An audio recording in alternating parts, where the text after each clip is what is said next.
Frenchie's Art Gallery, located on historic Oak Street beside the Maple Leaf Bar. With over 3,000 square feet of space, it features a large gallery front room and Frenchie's personal art studio. Frenchie's Art Gallery is also connected to the Maple Leaf Courtyard, which is ideal for the New Orleans night scene. Frenchie's Art Gallery, 8314 Oak Street. Yeah, you're right. Located at 109 Wall Boulevard in Gretna, Uniforms by Logo Express provides school uniforms, medical wear, hospitality wear, safety and industrial wear, and so much more. We offer a number of locations on both sides of the river. 2 in Chantilly, 1 in Woodmere, and our main store located in Gretna. Uniforms by Logo Express. Your brand starts here. The owners of the Delachaise Wine Bar on St. Charles Avenue have opened up their newest creation uptown on Maple Street called Chez Delachaise, a new local wine bistro featuring a larger menu of small and large plates, a brighter atmosphere, and full table service. Additionally, patrons can enjoy a large patio out front as well as an extensive wine list offering selections from around the world. It's Chez Delachaise, 7708 Maple Street between Carrollton and Broadway.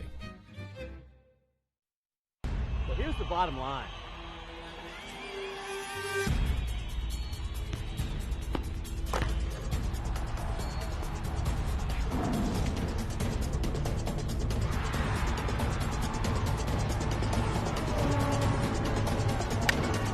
Well, it's funny that you say that.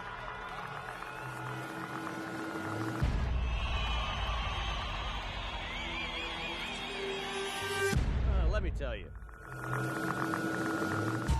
Good evening, New Orleans, and welcome to a Thanksgiving edition of Primetime Sports.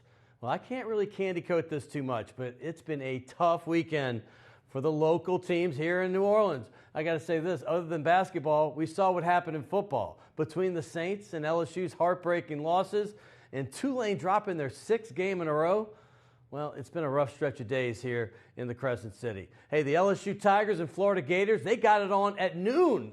You know Tigers don't like playing home before 6 o'clock, 7 o'clock, 8 o'clock. Well, they don't do well in the day, and they showed it again. I got to tell you this. If you know history, you know that LSU and Florida, well, they've won a quarter of the national championships played in the last dozen years. Both teams have won a couple. But this season, both squads were playing in this game for, well, considerably less.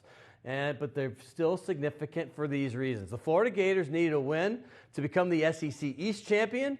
Well, and then hence they would become the sacrificial lamb to the Alabama Crimson Tide in the SEC championship game. And LSU, well, with wins over Florida and Texas A&M the day after Thanksgiving, they could have landed a spot in the Sugar Bowl right here in New Orleans. And how sweet it would have been for Leonard Fournette to play his final game where he grew up. But it wasn't meant to be. As the Tigers were stopped on a goal line stand, they had many chances to get in the end zone. Darius Geis went right when he should have gone left on a power sweep, and he was forced to go up the middle. It did not work as LSU took the loss, which is their 4th of the year. They need to beat A&M to have a winning record in the SEC. Hey, listen, Coach O's chances took a big hit as the future coach for the LSU Tigers. And listen, Jim McElwain, good coach. But you know what? He had some classless remarks at the end of the game. I'll leave those where they are. Let me say this. The Saints, they lost their 5th heartbreaking loss of the season on Thursday. Literally 5 of their 6 losses have been the heartbreaking variety. We know what happened with Lutz. Blocked field goal. Kuechly picks it up, takes it all the way down. They took the touchdown away from it. They scored right after, and that changed the entire game.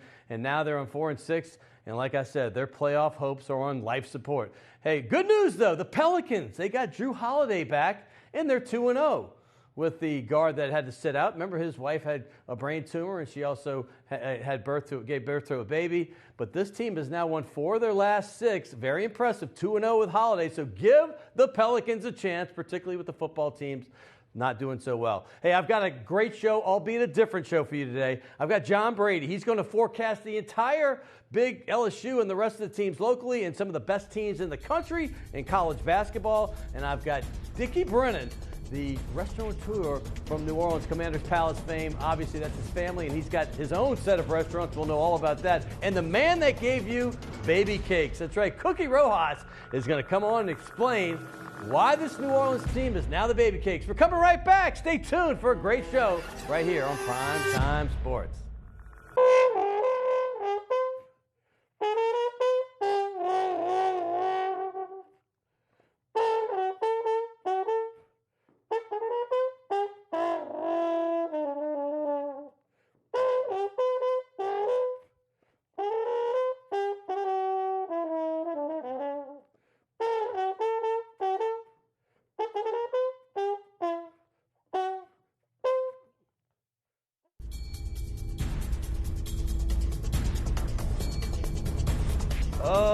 Welcome back, New Orleans. I love E.T. from Dirty Dozen. I have to thank him again. Hey, like I told you before, we're going to have Big Sam from Big Sam's Funky Nation. He's going to give us some tunes here in about 2-3 weeks.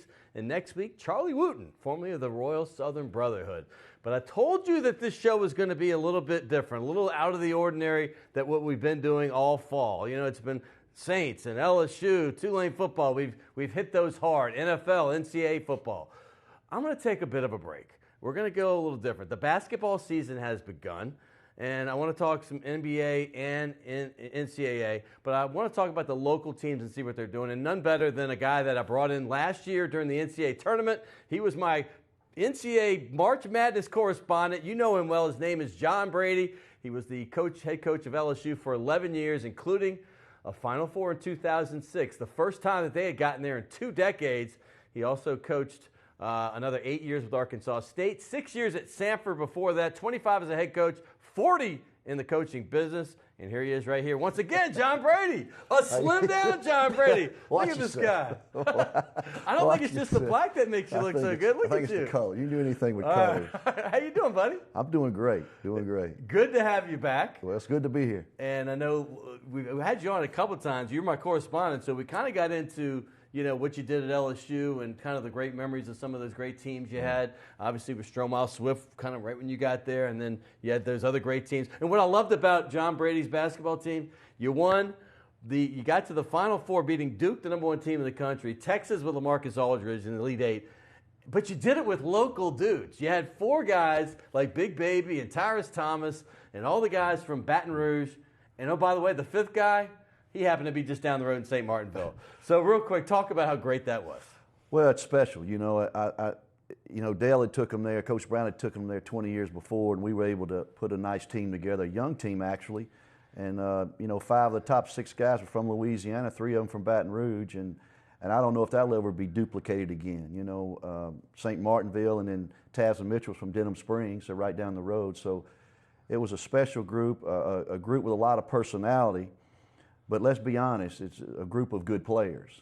You need pretty good coaching, but you really need good players in order to do something like that. And we were able to do that and capture it with a team of local guys. And hopefully Johnny will duplicate that eventually, whether it's with Louisiana guys or guys from wherever. But, now with the practice facility at LSU and all the things they have going for them, I think it's something they can shoot for, obviously. Well, you know how LSU fans are. If you don't win now, they move on. And here's the thing. You won it in a 6-year. You got to the Final Four. John Brady Dale Brown got there in a 6-year. Also won it 1 year in 81. But it's a 6-year. Can he get it done this year in 2016, although it will be 2017 when March Madness comes around? Well, I don't know. They don't have a lot of experience, but they've got some good players. I went up and watched LSU practice a couple of times and followed their scores early. He's got Blakeney, who's a potential first-round draft pick. Victor from here in town I think is a key for them, particularly around the goal and how physically he can rebound the ball. Former St. Aug player, right? Yeah, really good player. Right. Duop or Dwop. Yeah, Dwop Reith. Let's go with Reith. Yeah, Reith. From a junior college out in Texas, played for Champaign, who's a local guy from Lafayette. Gives them some athleticism around the goal, block shots, can make an open 3. Their wings, Sampson and Blakeney together, I think, are as good as any in the SEC, at least top 4 or 5 in the league. Yeah, there's Sampson right there. He's the strength of this team, isn't he? He is a really good player. Those are 2 really good athletic wings. Now, if their point guard play can, with the freshman Skylar Mays, and with Patterson from last year, if those guys can handle a point, I think he's got a collection of a starting 5. It's really better than people give them credit for. The key to them, what I saw in the 2 practices, is if they defend every possession and if they can consistently rebound the ball and be a little bit physical around the goal. If they can defensively improve from where they were a year ago, I think they have a chance to surprise some people. All right, I talked to you about Ben Simmons. He was the #1 pick of the draft. I don't think there was a whole lot of doubt that was going to happen, even when he was in high school. But is this any kind of addition by subtraction? He was kind of a little bit of a distraction. They had all of the Showtime cameras. They had a documentary being filmed the entire time. If you were the head coach, how would you have dealt with that situation? Because they had the thing that just came out a few weeks ago called One and Done on Showtime, and I didn't realize that they had that intrusive with Johnny Jones and his team last year. That's a great point. You know, when I was talking to Johnny when I was there, I had no idea they had constant cameras in the locker room, at practice, following this young man around. And I think the whole thing from the beginning was set up in an unfair way. They ordained this young man before he even bounced the ball, and I think from a standpoint of team chemistry, it certainly didn't lend itself to making that team fit together well as the season progressed with all those kinds of distractions that went on. Well, not to get too much into last year, but I have to bring this up. When Victor came in, and remember, he missed the early part of the season like he's doing this year as well. And then when Hornsby, who I think is going to be a big loss, when he came in, this team won 80% of their games or more. Remember, they got on a big roll, and people were saying, okay. And then they barely lost to #1 Oklahoma. A lot of it had to do with this senior leadership of him and obviously Simmons' talent and another guy that went to the NBA, Tim Quarterman. Well, I think Hornsby, what he brought to the team was certainly leadership and certainly locker room presence that kept the team focused on what it needed to be done, and he brought toughness to that team. And I think sometimes people overlook toughness, and I've always thought in recruiting that toughness is part of the talent that you look at a player. You know, you can have tremendous talent, but if you're soft and you can't bring it every day and you don't understand what that work ethic's about, I think sometimes the toughness part is not evaluated properly, and when you look at a player, and certainly Hornsby brought that to that team. Before I get off LSU, I have to bring up, I want to talk about Blakeney because you touched on him a little bit with Sampson, but as a player, this guy's already averaging 19 points a game. He was a McDonald's All-American, kind of came as a package with Simmons. Simmons had already committed, and then, you know, they were both playing high school basketball in Florida, and Blakeney and him had become friends to the AAU circuit. You know how it is.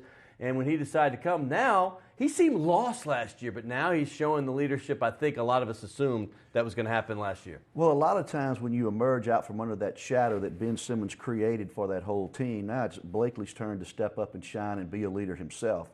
You know, I'd never seen their team play personally a year ago, but when I watched them practice 2 times in consecutive days, he is a tremendous athlete, and I really think that if he dedicated himself to being a great defender, he could be one of the best defenders in the Southeastern Conference. Not only because he's talented, because he's got some toughness, he's got a great stance, he's got great feet. Everybody talks about offensively how good he is, but if he really wanted to be a good defender, he could be one of the top 4 or 5 players in the league. Do you miss it, Coach? I have to bring it up because I talk to you frequently. You're like, hey, I just went to LSU's practice. I was at the Pelicans practice, went to Tulane's practice, going to games. I know you said you were ready to retire when you retired in the spring. Do you still feel that way? Oh, I enjoy doing what I'm doing. I like watching, I like evaluating, I like giving my opinion, but I like walking out not being responsible right now. A lot less stress, right?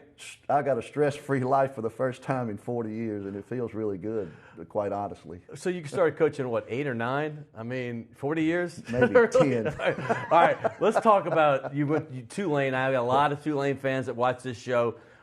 Mike Dunleavy, accomplished coach and player in the league for a long time. Heck, he took Magic Johnson in his first year to the NBA Finals. They lost to Michael Jordan in his first time he ever won. Talk about getting to know him a little bit and this Tulane team. Well, I didn't know Coach Dunleavy, and one of my former managers at LSU is an assistant on the staff, Donald Ray's, and he's a local New Orleans guy. And so I called him up, and they said, sure, come on to practice. So I went in and spent about 30 minutes with Coach Dunleavy, and it was really nice guy, down-to-earth guy. Yeah. You know, had told me he had some opportunities to do some other coaching jobs, but he wanted to be in a city and a place where he wanted to live, and certainly the Tulane, New Orleans thing fit him. I think his wife has some connections here, is from here. Oh, yeah, yeah. So it fit what he wanted to do. It was an excellent practice, well-run, well-organized. Players didn't say a word. They did what he wanted. He was in total command of the practice. Now, like NBA, he lets his assistants do some things.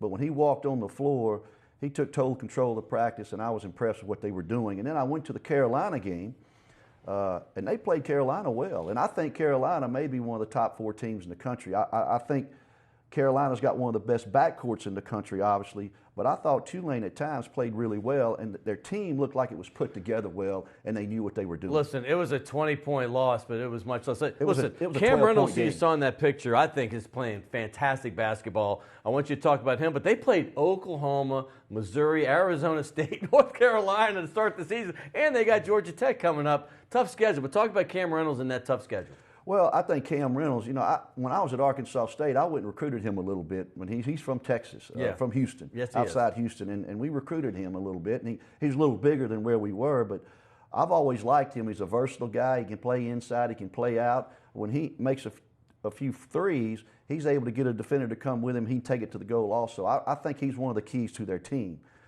The schedule, we talked about it before we went on the air. That's a tough schedule for a first-year coach to come in with a new team and have to put in a new system and get players thinking a different way.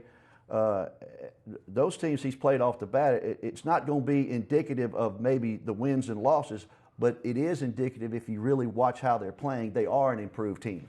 I mean, North Carolina was in the finals, okay? Oklahoma was number 1 most of the year. Missouri, Arizona State, and Georgia Tech are always perennially a good Power 5 schools. Hey, let's move on to UNO real quick. I know you coached there a bit as an assistant under Tim Floyd. Great times.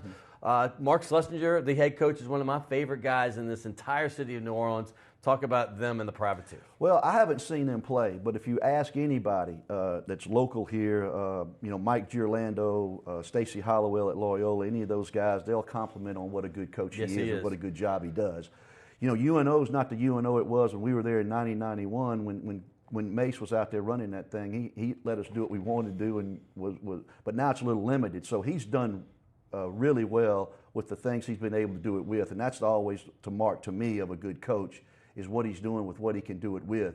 And I think he does a great job coaching, and everybody compliments on how their team plays. Well, speaking of compliments, I'm going to give you one. You and Ed Conroy were on my show, the former Tulane coach, right before Villanova played Oklahoma last year with Buddy Hield, and Buddy Hield was going off on everybody. I mean, he was just killing the tournament. And in this particular game before, you had picked a champion that went out, I believe, in the first or second round. So, but you made up for it with this because I came back. You had Michigan State, but then you had Villanova. You picked them, and Oklahoma was my champ. Jay Wright gets the first championship in an incredible fashion. Remember the famous bang comment he made against North Carolina? Talk about those two teams. Do they have a chance to get back to the final? Well, Carolina's always going to be there. I think Roy Williams is one of the best coaches in the country. I think he recruits well, he coaches well. Anytime you put those two together, and there's one common denominator about all those type of teams that get to the Elite Eight or particularly to the Final Four is they have tremendous guard play. And I think the difference in Villanova's team up until last year was they had always had excellent guard play, but now he was able to create some activity around the basket with some defending and some rebounding and some being able to score it within close to the goal. So I think that's the difference in the Villanova team. I think both of those teams have a chance to get back to the Final Four. Right now, early, and what I've seen, I'd give Carolina a nod over Villanova from what I've seen early on in the season. All right, and what about Kentucky? They're always a bear in the Southeastern Conference. Can John Calipari get his team back to the mountaintop? Absolutely, because he's done it before. He's in a situation he's been in every year. He's been at Kentucky. And this Malik Monk, young man from Arkansas, he's for real. He is one of the best guards I've seen, and I think he's one of the top 10 players in the country as a true freshman. He's phenomenal. Really good. Really good. Hey, two other teams that always seem to be there, Duke and Kansas. They played earlier this year. I happened to be around some Kansas folks, and they were like, hey, we're just as good as Duke, but Duke's claiming that they had their 3 best freshmen did not play in the game, so they put an asterisk by the game. What about those two clubs? They're always great. Can they do it? Well, understandably great coaches, great players. Injury is a key. I think Duke has a chance. They got one of the best freshmen in the country playing right now. Their 3 freshmen that are out is going to certainly make them better, and they've lost close games without those guys. So there's no question Duke will be there at the end. Kansas guard play is really good. The question with them is how are they going to be around the goal? You know, Bill Self has made a living with post players and guys being able to rebound it and score it off the block. This year, I don't think he has one of those guys that is going to be drafted in the first round, so we'll see how they develop as the season goes on. But again, the common denominator for all these 4 or 5 teams is excellent guard play, and I think the difference is going to be how they play around the basket. And the other common denominator between all those 5 teams we just mentioned, all those coaches have won national championships. The next team, this coach has not. Tom Crean with Indiana. Hey, we remember growing up, 76, undefeated team. Yeah, 81, right. Final Four, they beat LSU. 87, they got to the final. They won those 3 years. They're always powerful, but can they get it done this year with Crean? Because that's an awfully good basketball team. Well, Tom Crean, coaches, I'm not criticizing any coach, but if there's one thing I've noticed about the Indiana team, can they defend it, and are they physical enough to beat those kinds of teams once it gets down to the last 8 or 10 teams in the country? Are they physical enough consistently throughout the game from a defensive and rebounding standpoint? Offensively, they've always been quite good, but on the other end of the floor, can they really rebound it and defend it as they should to win a championship? Defense wins championships, right? I've always been a believer in that. Yogi Ferrell with Indiana, but I got to say, they are very talented on the offensive end with some athletes. Here's a gift certificate from a very nice restaurant that I think you might know well. I love his play. Right around the corner from where I live. And I appreciate this. Oh, Paul McGoey. Yeah, Paul, there you go. Paul's a good guy. I know he's a friend of yours, and I look forward to doing this. Thank you. Absolutely. And I want to get you a big signature here on my LSU ball. Jimmy Tillett took up most of your room. I know that's your partner. But you can either sign over his name. No, I'm kidding, Jimmy. Above or below, give it. And I appreciate you so much, as usual. Hey, during the basketball season, you're my correspondent. If you ever need me, I'm here. I appreciate you so much, John. John Brady. Recently retired. Look how good he looks, man. This guy's looking great. Hey, I can't wait for the rest of this show. I told you it was going to be unique. I've got Dickie Brennan, the famed restaurateur in town. He's brought his chef Bobby Gervich in. We're going to have them a little bit later in the show. I told you this is not just sports. I have a lot of musicians on. It's sports and entertainment. But my next guest, well, this is a guy that's been making headlines for the last week and really for the last few weeks, talking about the name change with the New Orleans Zephyrs. That's right, it's the Baby Cakes, and I have bought in. I hope you do as well. That's coming up next. Cookie Rojas, General Manager of the New Orleans Baby Cakes. We'll be right back.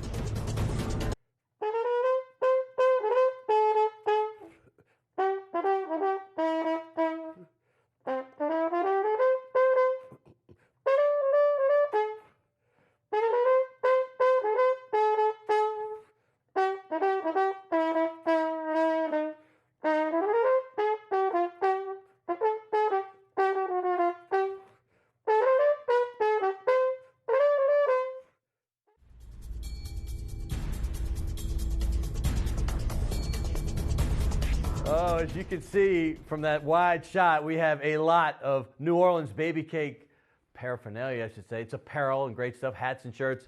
And I always do appreciate the Dirty Dozen Brass Band. I love every time E.T. shows up and gives us some of his great tunes. But I cannot wait for this segment. I've been waiting for it for about 6 months because I met my next guest just at the same function that all of my guests today were at. It was the Ebenezer Charity Foundation event on April the 7th. I think it was the day before the Zephyrs had their very first concert, which was at their field, the old Zephyrs, which was Mumford & Sons, and I was going to the actual Ebenezer concerts the next night. But I brought John Brady and Dickie Brennan with me as guests, and then I met a guy named Cookie Rojas. How you doing? He was at that time the new general manager of the New Orleans Zephyrs. That's correct. And on that night, they were talking about possibly doing a name change from the Zephyrs. And I remember you saying back then, you're like, there's a lot of names. There's one I think I like a little more than others, but we're going to leave it up to a big group of people, the people that are going to be renaming the team, the fans, everybody else. But you love the Baby Cakes from day one, and here we are, literally 6+ months later, and we're the New Orleans Baby Cakes. Absolutely. Thank you for having me on the show. And I remember that meeting, and I remember talking about the different names. And when I was sitting in the meetings and I heard that name come up, I knew right away that was the one that I loved the most. And we're very lucky that we're able to have that new name for our club. All right, you said something, I read in an article recently that it hit home with me because when I moved away, I was gone for a long time. But in New Orleans, being from New Orleans, I didn't realize I said it all the time, but people always are like, dude, you call everybody baby or darling or honey. But baby came up a lot, and I didn't realize I was doing it, but people from New Orleans do use the term baby. Where you at, baby doll? And then when it came out, you talked about the name. Tell the story to everybody. Yeah, well, I mean, coming down here from New England, I came down in January, and literally one of the first days that I went out to grab something to eat, the waitress says, just, how you doing, baby? Like, and like throughout that whole meal, they called me baby several times, and I was looking at the folks that I was with, and they were like, that's just something we do down here. And I was like, oh, I understood it. And throughout the course of the year, I just remember people, complete strangers, calling me baby, and I thought it was unique. And then obviously being here in January, I got a chance to experience the king cake phenomenon. That only if you're from here, from Louisiana, do you understand the importance of having a king cake and bringing families together. And so connecting those two dots was something that I thought was a no-brainer for us to do. All right, being a kid from New Orleans and moving away, I found out there's a lot of things that we do that most places don't. Like drink early is one of them. And if you tell people you had like a keg party when you're in high school, they like David Horn's going out of your head. But another one is kiss people. We kiss everybody. And I just grew up with that. I thought that was normal. Yeah. And then I remember a story recently where Monty Williams, the former basketball head coach for the Hornets/Pelicans, somebody kissed his wife, and it was his own doctor, and they were very close, and they were at a restaurant in town, and he took offense to it. Like, Monty's a very private guy, and his wife has since passed. May she rest in peace. But the fact is like, were you taken aback by some of the traditions we have, including kissing, like people kissing your wife, for instance? Oh, it's unbelievable. The affection that people show for each other here.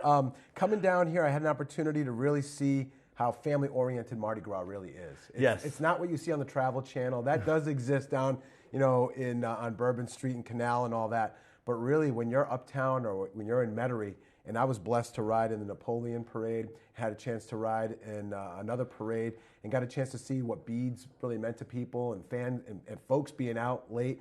I've had food thrown at me at St. Patrick's Day parades going through Old Metairie, which I thought was fascinating. I was texting friends back in Rhode Island saying, I mean, they're really throwing food at me, like actual food, like real stuff. Should I eat it? Yes, exactly. And the crawfish boils, how it brings people together. I had a chance to experience that for the first time, and all the different types as well. And the thing that shocked me the most was communicating back and forth with my wife while she was transitioning from her position up north down here was the number of festivals that people enjoyed down here. We have to find a reason to party. If you can't find something to do on the weekend, you're not looking hard enough. I mean, because there is always something fun to do with people just getting together, enjoying music, and having a good time. And I was really, really shocked at how wonderful it is down here and how great it is. If a person is over 45 and around 50, which I'm at that range, if you love baseball, you always know the name Cookie Rojas because as a young kid, I could still name every starter from the Cincinnati Red Big Red Machine. I could still name you every starter from those Oakland A's teams that won 3 straight Major League Baseball titles. But Cookie Rojas started with the Phillies, played about 8 years or so. I think he had like a half a year stint with the Cardinals, but he had another 8, which I remember the most, when he was with the Royals. That's right. Now, I know that's no relation, but please tell me, how often do you get this question? Oh, I get it all the time. One of the funniest stories, I was at the baseball winter meetings, and I walked into an elevator, and there was an older gentleman. He must have been probably in his 70s. And he looked at me, and he saw my name tag, and it said Cookie Rojas, and he said, you know what? I love your dad. And I felt so bad. I didn't know what to say because I was literally getting off. I didn't want to ruin him. And I just said thank you and walked off. Say, my dad's the best. Exactly. But it happens all the time. And my whole life, I always wanted to meet Cookie Rojas. And he's the Spanish commentator on radio for the Marlins.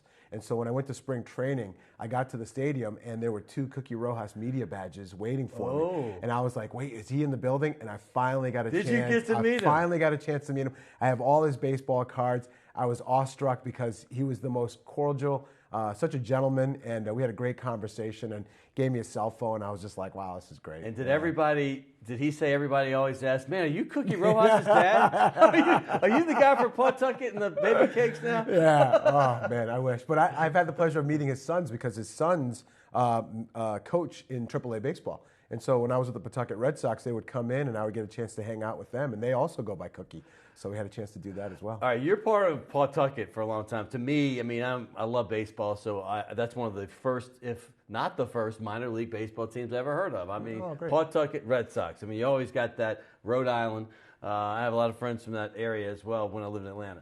But this New Orleans thing, okay, you came down, and what people don't understand is that we grew up with Pontchartrain Beach, where there was a roller coaster that we cherished and we all have fond memories of called the Zephyr. Yep. And then we all think it's from that, but it's really not. It's from the team up in Denver, correct? Correct. The Zephyrs. So when you came here and you saw that, maybe attendance was lagging before you got here, y'all wanting to juice things up, give us the whole genesis of how this came about from the beginning to where we are now with Baby Cakes. And I'm going to be holding some of the stuff up as we do this. Yeah, sure. So basically, I came down last year as a secret shopper for the ownership group. Got a chance to see the ballpark. It's a wonderful facility. And but it was lagging in terms of attendance. And on a beautiful August night, it wasn't that hot out. It was actually pretty comfortable. I got a chance to see that there were things that we could improve upon, similar to what we did in Pawtucket. And so when we purchased the club in 2015, I came down in January, and we knew when we came in that we were eventually going to change the brand, kind of like almost like restarting a computer, hit the reboot and start over again. And that's what we elected to do. We connected with a company called Brandios out of San Diego, and they've had success with over 96 franchises in minor league baseball on rebranding efforts. Very creative. Two gentlemen out of California, great job. And so what we did was we sat down with them. We had focus groups with season ticket holders, corporate leaders, group leaders, our staff, and they collected ideas. They walked the city and the streets of Metairie and New Orleans, the different parks, and we all got back together. We had fans submit names. One of my original favorite names was the Potholes. I thought that was a great name. I love it too. And so basically what we did was we put the names all together and we whittled them down from about 4,000 down to 100, down to 7, and then down to the final 3, which were Night Owls, Tailgaters, and my favorite was Baby Cakes. And that's what you've caught some heat. You've caught a lot of heat. And listen, the event you put on, by the way, last Wednesday was amazing. Oh, okay. And I know there's some people that are traditionalists in this town that don't get it, but if you went to this event and you saw how it all came together, it honestly blew me away. And this is one of my favorite logos with the ladder. If you're from New Orleans, you know exactly what that means. It's a ladder at the parades. As a kid, we all got stuck in one of those, and I love it.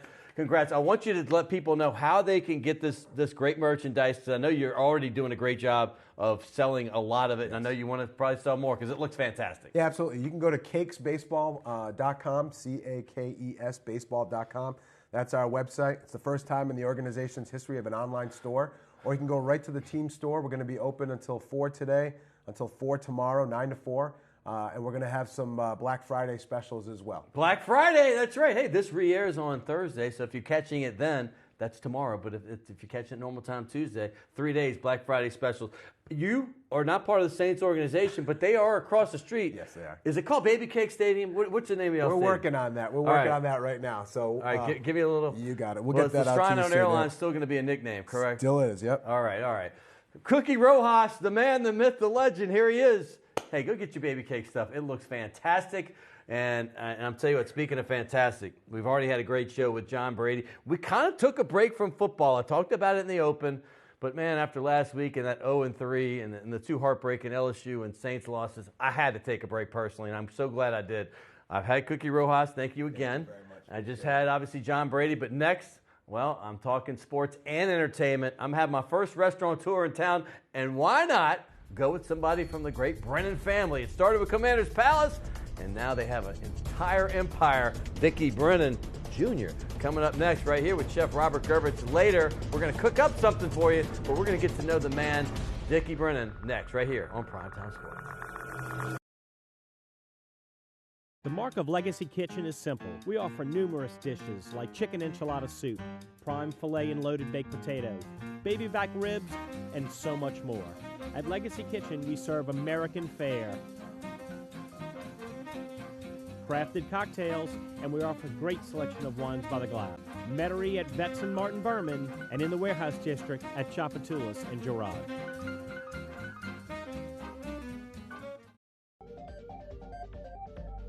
I burned for health. For never being big again. I burned for my family. For my 10th high school reunion. For swimsuit season. I burned for myself.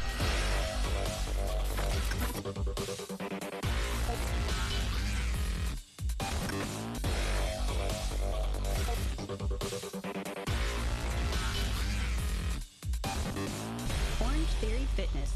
Keep burning. Crescent City Steakhouse, a true neighborhood restaurant operated by the Vojkovic family since 1934, is the oldest steakhouse in the city of New Orleans. Serving only hand-cut, prime-aged, corn-fed beef for over 80 years, Crescent City Steakhouse has become a dining destination for both die-hard locals and adventurous travelers who seek traditional, timeless New Orleans cuisine. Crescent City Steakhouse, 1001 North Broad, on the corner of St. Philip, in the heart of New Orleans.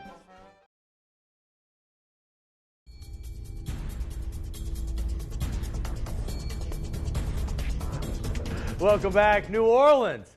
And is there any more New Orleans than eating good food? No, there's not. Trust me, I lived away from here for a while, and you can't get New Orleans food anywhere else. They may try to imitate, but they will never duplicate. And when I think of New Orleans food personally, well, I think of one family, and that's the Brennans. There's plenty of great chefs in town. There's plenty of great restaurateurs. Maybe because I know them personally, but more importantly, I grew up knowing that Commander's Palace was the greatest restaurant in the world. And I think I've been proven right many times. It always seems to get voted by the experts that know a lot more than me about food in the top 5, not just in the country, not just in the region, but in the entire world. And a guy that grew up pretty much running around their kitchen as a little kid is my next guest. His name is Dickie Brennan. Before I bring you to him, don't think he was born with a silver spoon in his mouth. Just because the restaurants were super nice, they had to work their way up. His father, Dick, obviously was a great restaurateur himself. He bought the restaurant Commander's Palace back in the late 60s, and then they made this name for themselves. But his mom is from St. Bernard, his dad's from the Irish Channel, and they worked it. And here is the son, Dickie Brennan, the namesake. Welcome to the show. Thank you, man. What an intro. Well, I always have sports people, Saints players, Pelicans, LSU, former current coaches and things like that. But I've been bringing musicians in, and entertainment I want to have that part of the show.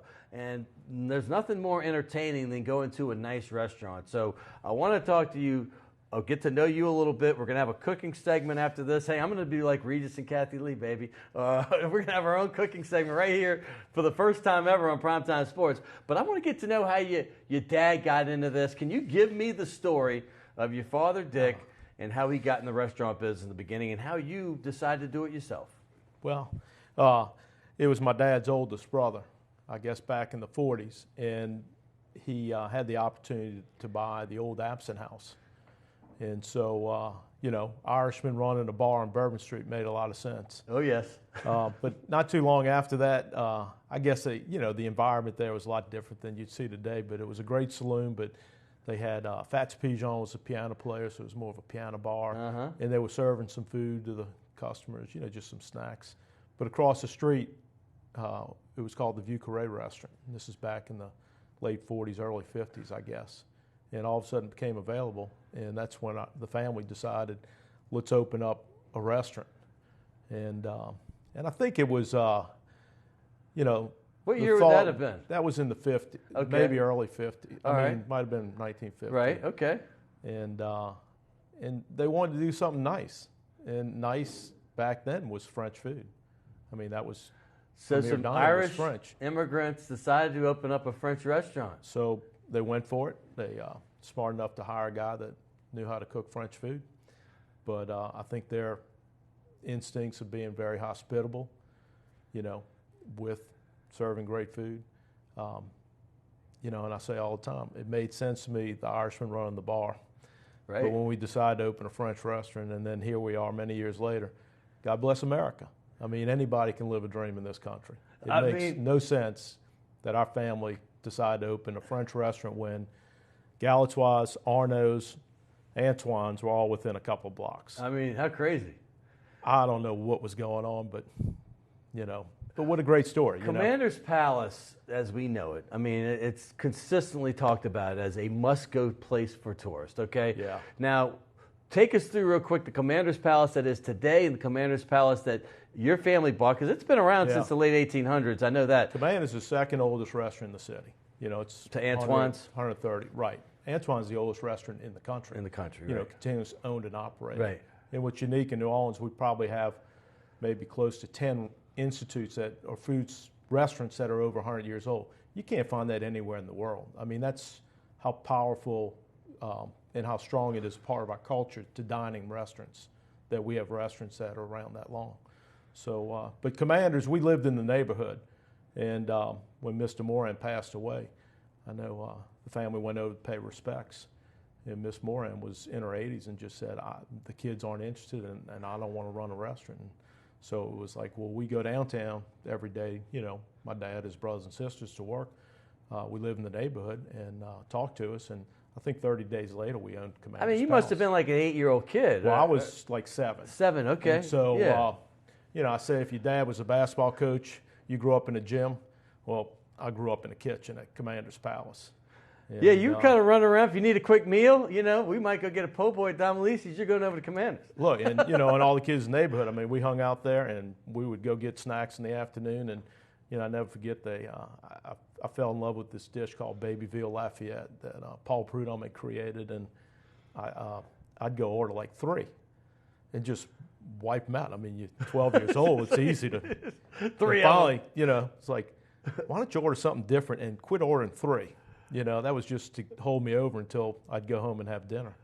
But you said something great memories about your dad. I have to bring up that your dad was a great basketball player. I mean, I don't think people know this. I'm a basketball guy, and I just had John Brady on, who was a great player in his own right and a fantastic coach. But this guy could have played for the University of Kentucky. You know, Dad was at Aloysius, and my mother broke out his leather jacket when my sister was going to a sock hop one year, and there were 2 things missing.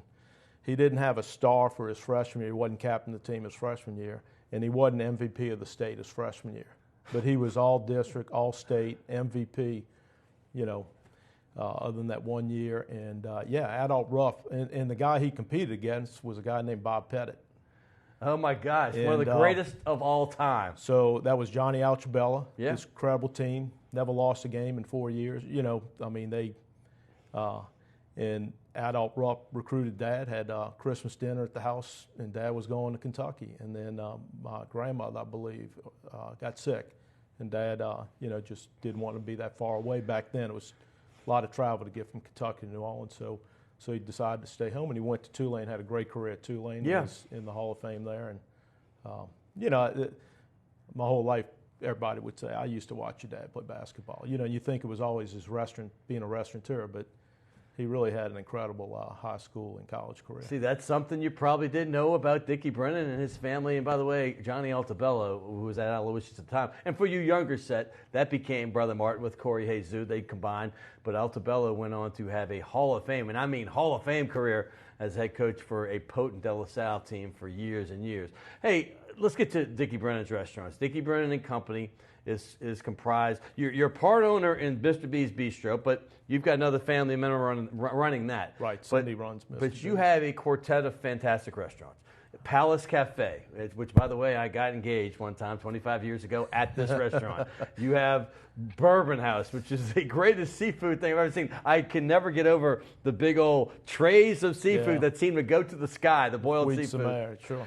And obviously, Dickie Brennan Steakhouse, your namesake. And the latest is Tableau, which pretty much, in my mind, I'm a theater guy as well, saved the Le Petit Theater because you guys have made this great building right on Jackson Square, which has a ton of history to it, apparently. Let's start there with Tableau because there's a great story behind this one. Yeah, you know, first of all, I mean, it's really the Batt family. My mother and Gail Batt were best of friends, and Brian Batt, you know, has been such a successful theater guy in New York and Broadway. And Mad Men. He was in Mad Men as Sal. You know, and he was very connected with Le Petit, grew up on the stage there. And when I moved home to open Palace up 25 years ago, I'd get the call, and it was, back then, it was, come on down, and he and Patricia Clarkson, different local people, would entertain on the stage for a night. I'd bring the food, and it would raise enough money to pay the electricity bill. And we did that for years. And then all of a sudden, you know, it was in the paper, they were canceling the season and all this stuff. So I called Brian. I'm like, what's up?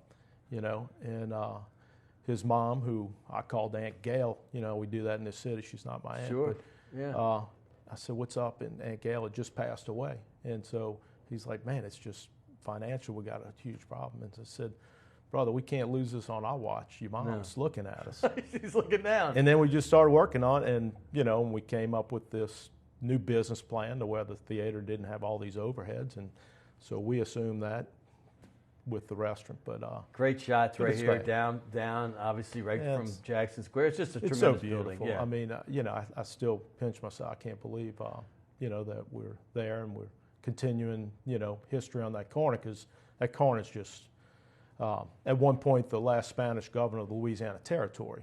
Yeah. This is 300 years ago, whatever. That was a resident, lived there. And he was the guy that came up with the concept of the Louisiana Purchase. What? Yeah. The Louisiana Purchase, which has basically made America as a whole. Sure. I mean, what would the world be like today if that hadn't taken place? You had the colonies, and then the Spanish occupied everything west of the Mississippi River. So if it had stayed Spanish control, or let's just say the British got a hold of it, America would have been the 13 colonies. Isn't that just crazy? Hey, I got to ask you a personal question about the business itself. I mean, you grew up in it. Did you ever think you might do something different? I mean, what was your turning point to say, this is going to be my life, or did you always know it? I can't think of a day. I was Commanders, our family buying Commanders. So many things happened with that restaurant. And to be a part of it since I was a kid, I never could think of a time that I wasn't going to be in the restaurant business. Yeah, I got to tell you, and I can't wait for our next segment, because this is going to be a first. We're going to bring one of your chefs on. Chef Robert, I know him as Bobby Gervich, is going to come on, and we're going to cook up something special and fun right here. Stay tuned. Hey, I'm not Regis, I'm not Kathy Lee, I'm not even Kelly Ripa, but we're going to try this. We're going to cook up something, and I think it's something you're going to like. It's an old New Orleans favorite. I'm going to keep Dickie Brennan on the set along with his chef, and we'll be right back on Primetime Sports. You're not going to want to miss this. Stay tuned.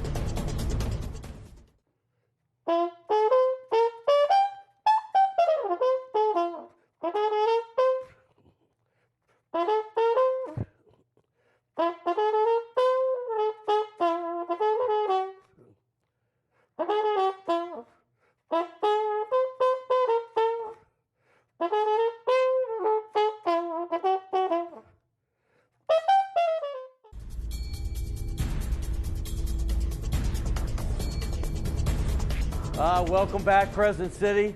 And is there anything more Crescent City than eating? Or is there anything more New Orleans for dessert than Bananas Foster? That's right. I told you we were going to cook up something, and we've got a little dessert coming your way. We're going to do Bananas Foster with Dickie Brennan, who I just had on the show.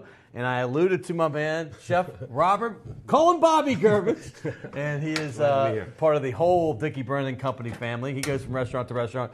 He's going to start heating some stuff up right here to get the Bananas Foster ready. Dickie is. But in the meantime, we brought some baby cakes. Cookie Rojas being on the show, and unbeknownst to me, they said, listen, we've been tinkering with this all weekend since the name Baby Cakes. Take it away, Robert. What about these things? Well, when we knew you were coming on the show, when we were coming on the show, we decided to make some baby cakes, but we did them in a funny way. We put some of the babies upside down to show a little confusion about the name. Or there is some confusion around town. Or maybe even like an ostrich hiding his head in the sand.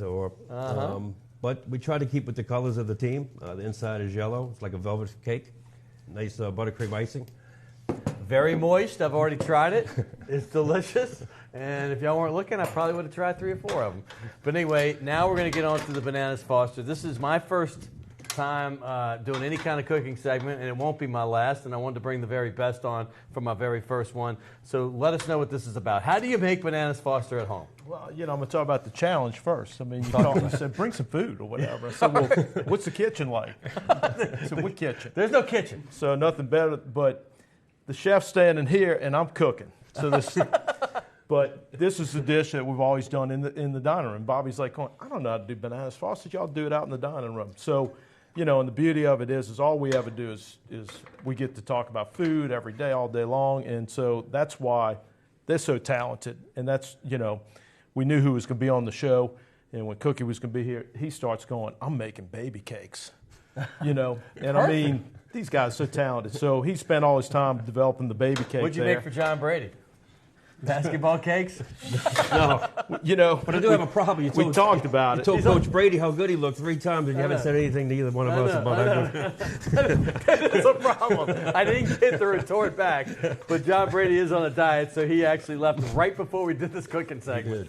But anyway, there's a lot of history behind the Bananas Foster. I mean, I remember as a kid going to old restaurants in New Orleans, and having the flame come up, and as a kid, that's what you want to order. But how does this all work, and where did it begin? It was at the original Brennan's, which was on Bourbon Street, and family business. My dad's oldest brother Owen they were getting ready to do guy Dick Foster Awning Company. So what are you putting in here now? No, I'm putting a little bit of banana liqueur. Okay. And that looks like something different. And so now what I'm going to do is I got to turn this down a little bit. We're getting some good heat. So I'm going to add the bananas. What I have in here is butter, brown sugar. Right. And I put a little banana liqueur. And then we're going to add bananas. And bananas go in Bananas Foster, real bananas. And at the end, we'll do the rum. And I see some ice cream. I remember this dish when I was a kid. I mean, this was one of the first things that I just loved to go. Right. So all we did was grow up eating this, This in action in Commander's Palace Kitchen got me in the restaurant business. Is that what got you going? I used to walk in there and hang out. Also, the Friendship House. I used to have a restaurant over in Biloxi.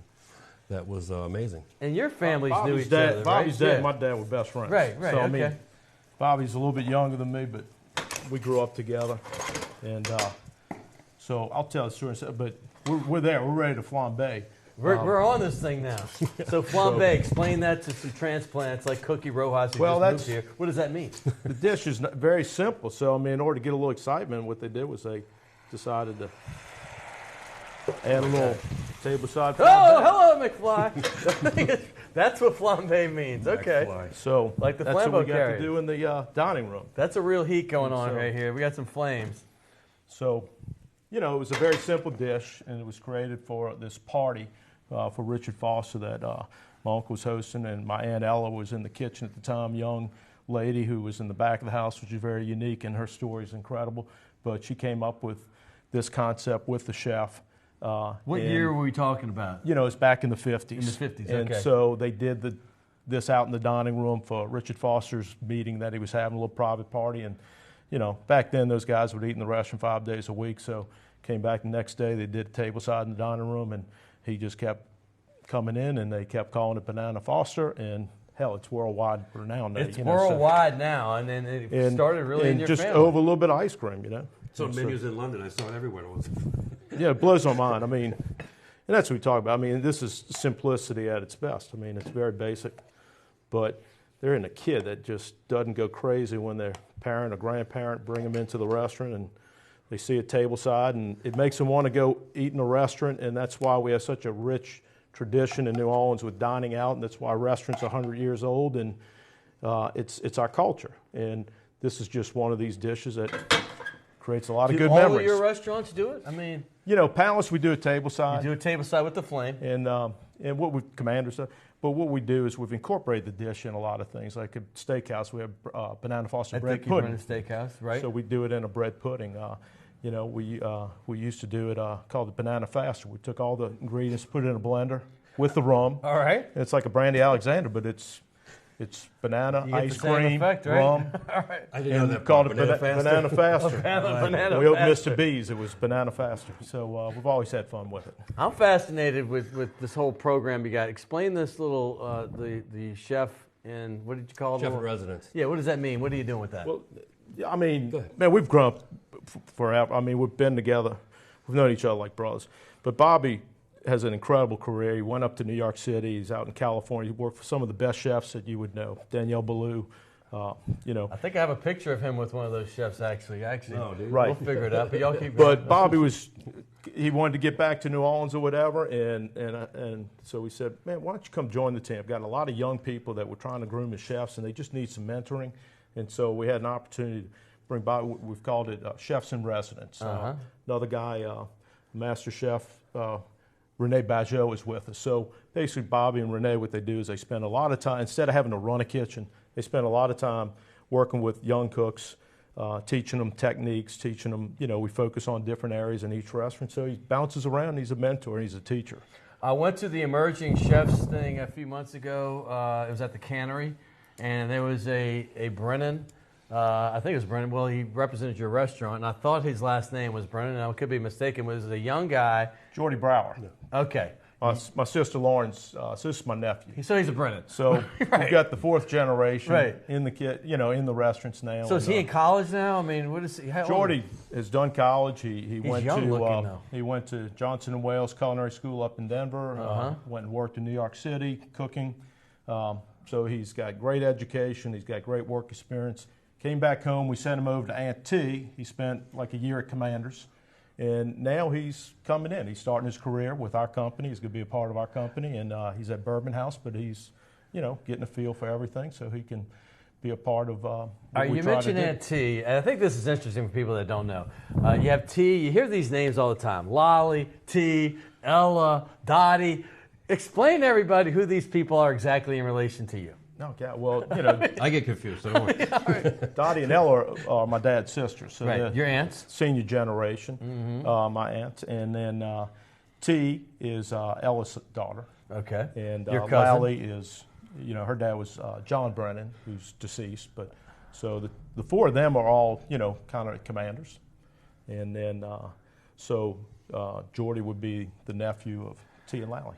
And what some of you don't know is that there is a second cousin who is about to be the star quarterback at LSU. His name is Miles Brennan, who was a guest on this show. The only high school player I've ever had. A great kid. He's Owen Jr.'s son. Right. And he was on there. And you yourself went to LSU. So I'm going to have you sign the LSU ball. Bobby, you spent a little time there.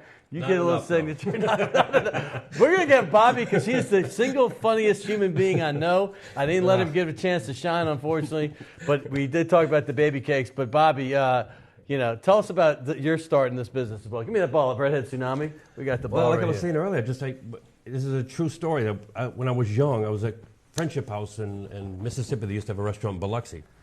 And they used to own the property behind it between the Friendship House restaurant and Six Flags. And as a kid, I would just sneak into Six Flags and sneak in through the fence and feed the deer and have fun at Six Flags. And then I'd go and hang out in the kitchen.